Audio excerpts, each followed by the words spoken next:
پرہیزگار، یہی اللہ کے دوست ہیں۔ وَلَٰكِنَّ أَكْثَرَهُمْ لَا يَعْلَمُونَ، لیکن اکثر لوگ اس بات کو نہیں جانتے، نہیں سمجھتے۔ متقی ہوتا کون ہے؟ متقی کی ایک مثال حضور سیدنا غوث پاک رضی اللہ تعالی عنہ کے والد بزرگوار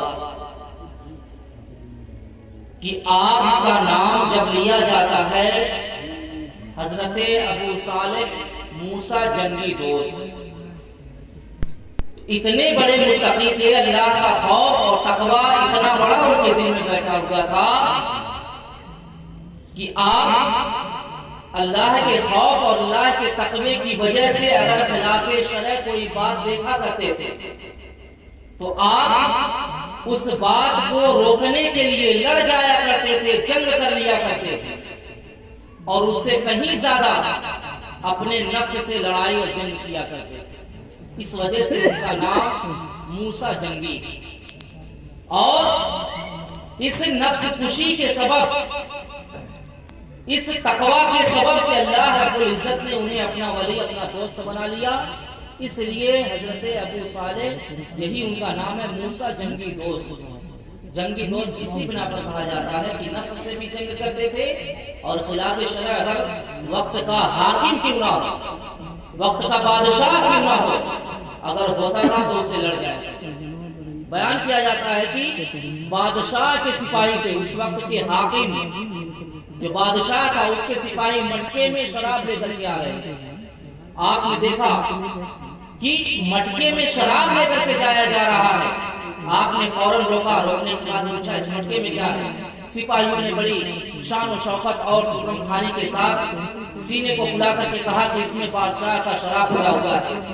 وہ لوگ یہ سمجھ رہے تھے کہ یہ ایک ادنا سا انسان ہے، یہ کچھ کر نہیں سکتا، بادشاہ کے خلاف نہیں جا سکتا، حاکم کے خلاف ورزی نہیں کر سکتا ہے، حاکم کے خلاف علم بغاوت کو بلند نہیں کر سکتا ہے۔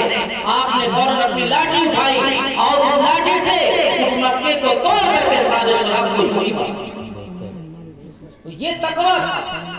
اس کے بعد تقویٰ کسے کہتے ہیں؟ حضرت فاطمہ ام الخیر رضی اللہ تعالیٰ عنہ کی ذات گرامی کو دیکھیں کہ آپ نے نہ کسی غیر محرم کو دیکھا، نہ کسی کی برائی، نہ کوئی خلاف شرع بات کو آپ نے سنا، نہ کوئی خلاف شرع بات آپ نے کسی سے کہی، نہ اپنے پیر، اپنے ہاتھ سے کوئی خلاف شرع کام کیا۔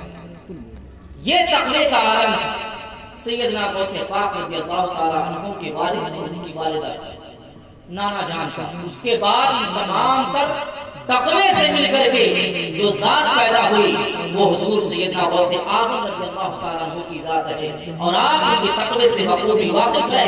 آپ نے جمعہ میں سنا ہوگا کہ حضور سیدنا غوث پاک رضی اللہ تعالیٰ عنہ بیان فرماتے ہیں 30 سے 25 سال تک تقریباً میں صحرا میں اور جنگلوں میں اس قدر بھٹکتا رہا، اللہ کی عبادت و ریاضت کرتا رہا کہ نہ مجھے مخلوق پہچانتا تھی، نہ میں مخلوق کو پہچانتا۔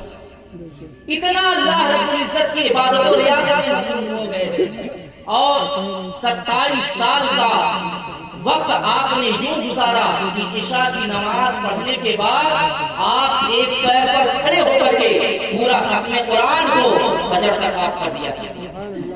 یہ تقوی کا عالم تھا۔ اور 25 سال تک آپ نے کیا کیا؟ 25 سال تک آپ نے عشاء کی وضو سے فجر کی نماز ادا کی۔ تو اللہ کے دوست کون لوگ ہیں؟ یہی لوگ، ان اولیاء المتقون، اللہ کے دوست متقی اور پرہیزگار لوگ۔ ایک بادشاہ تھا، اس بادشاہ کا ایک گورنر تھا، ایک سپاہی تھا۔ بادشاہ نے ایک دن بڑے خوشی کے ساتھ ہر کسی کو ایک لبادہ تھا، ایک جبہ دیا کہ کل اس جبے کو، اس چیز کو، اس کپڑے کو پہن کر کے آنا اور دربار میں کوئی اہم میٹنگ کی جائے گی، گفتگو کی جائے گی۔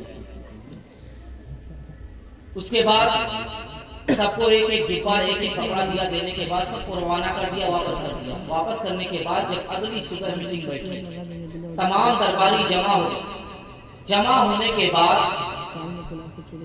ہر کوئی محو گفتگو ہو گیا، مجلس بالکل شور و زور پر بات چلنے لگی، میٹنگ کی بات چلنے لگی۔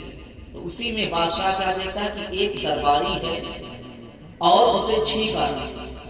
جب چھینک آتی ہے تو انسان بے قابو ہو جاتا ہے، وہ چاہ کر کے بھی چھینک کو نہیں روکتا۔ تو چھینک آئی، چھینک آنے کے بعد اس نے چھینکا، لیکن لگاتار چھینک آتی رہی اور اہل محفل کی توجہ اس درباری کی طرف پہنچ گئی، اس درباری کی طرف ہو گئی کہ اب کوئی بادشاہ کو سننے کے بجائے اتنی چھینک اس کو آئی کہ اس کی طرف لوگ متوجہ ہو گئے۔ اور اس کے بعد بادشاہ خود اپنی نظروں سے کیا دیکھتا ہے کہ اس چھینک آنے کے اثناء میں اس کے ناک سے رطوبت نکلتی، رطوبت نکلنے کے بعد کوئی رومال، کوئی دستی یا کوئی کپڑا اس کے پاس نہیں تھا جس سے وہ اپنے ناک کی رطوبت کو صاف کرے۔ تو اس نے کیا کیا، بادشاہ نے جو جبہ اسے عطا کیا تھا، جو کپڑا عطا کیا تھا، قیمتی کپڑا تھا، اس کی آستین سے اس نے اپنی ناک کو یوں صاف کر لیا، پوچھ لیا۔ اب یہ دیکھنا تھا کہ بادشاہ غضب کے عالم میں، غصے کے عالم میں تمام تر درباریوں کو کہتا ہے کہ مجلس کو اسی وقت برخاست کرو۔ اس نے میری قیمتی کپڑے کی پرواہ نہیں کی، اس کی عزت و احترام نہیں کی، اس کی تعظیم و تکریم نہیں کی، لہٰذا یہ کپڑا اور یہ قیمتی لبادہ اسے چھین لیا جائے اور اسے مجلس سے نکال کر کے باہر رکھ دیا جائے۔ چنانچہ اس سے کپڑا لے لیا گیا، لبادہ چھین لیا گیا، عہدہ چھین لیا گیا، اس کے بعد دربار سے اس کو بدر کر دیا گیا۔ میرے پیارے، اس وقت کے ایک بزرگ جو ایک جگہ پر گورنری کا کام انجام دے رہے تھے، جب انہیں یہ خبر ملتی ہے، خبر ملنے کے بعد بادشاہ کے پاس آتے ہیں، آنے کے بعد بادشاہ سے ملاقات کرتے ہیں اور کہتے ہیں کہ بادشاہ سلامت، آپ بتائیے آپ نے جو اس درباری کو سزا دی ہے، کیا اس سے کم کی سزا اس کو دی جا سکتی تھی؟ اب یہ اللہ والے کی گرفت ہو رہی ہے، سوال کر رہا ہے، مواخذہ کر رہا ہے۔ بادشاہ کہتا ہے کہ چپ رہو، مجھ سے سوال و جواب نہ کرو۔ پھر اللہ کے ولی سوال کرتے ہیں، یہ بادشاہ بتاؤ تم نے جو اس کے کام پر یہ سزا اسے دی ہے، کیا چھینک کسی کے بس میں ہوتی ہے کہ وہ اپنی چھینک کو روک لے؟ یہ چھینک اس کی اپنی جانب سے تھی یا اللہ رب العزت کی جانب سے؟ اب بادشاہ کو سمجھ میں آ گیا کہ یہ مواخذہ کر رہا ہے، چنانچہ اس نے کہا تمہارے لہجے سے اور تمہاری باتوں سے مواخذے کی بو آتی ہے، تم بھی خاموش ہو جاؤ ورنہ تمہیں بھی جو ہے دربدر کر دیا جائے گا، تم سے عہدہ چھین لیا جائے گا۔ میرے پیارے، اب اللہ کا بزرگ کیا کرتا ہے، اپنے لبادے کو خود اتارتا ہے، اتارنے کے بعد بادشاہ کے قدموں پر پھینکتا ہے، پھینکنے کے بعد کہتا ہے کہ جب تمہارے دربار کا کوئی قیمتی کپڑے کی عزت و تکریم نہ کی جائے تو تمہیں اسے اتنی بڑی سزا دیتے ہو کہ اس کے اوپر سے لبادہ چھین لیتے ہو، اس سے عہدہ چھین لیتے ہو، اسے اپنے در بدر کر دیتے ہو۔ تو بتاؤ، اللہ رب العزت نے مجھے انسان بنایا ہے، اشرف المخلوقات کا جوڑا پہنایا ہے، اگر میں اس کی قدر و قیمت نہ کر سکا تو اللہ کی بارگاہ میں میں کیا مدعا ہوں؟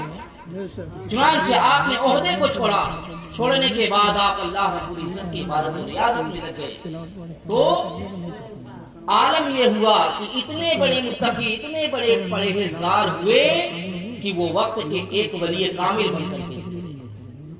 تو اللہ کے ولی کون ہوتے ہیں؟ ان اولیاء الا المتقون، اللہ کے ولی متقی اور پرہیزگار لوگ ہیں۔ ولکن اکثرهم لا یعلمون، لیکن اکثر لوگ اسے سمجھتے نہیں۔ وآخر دعوانا الحمدللہ رب العالمین۔ السلام علیکم ورحمۃ اللہ وبرکاتہ۔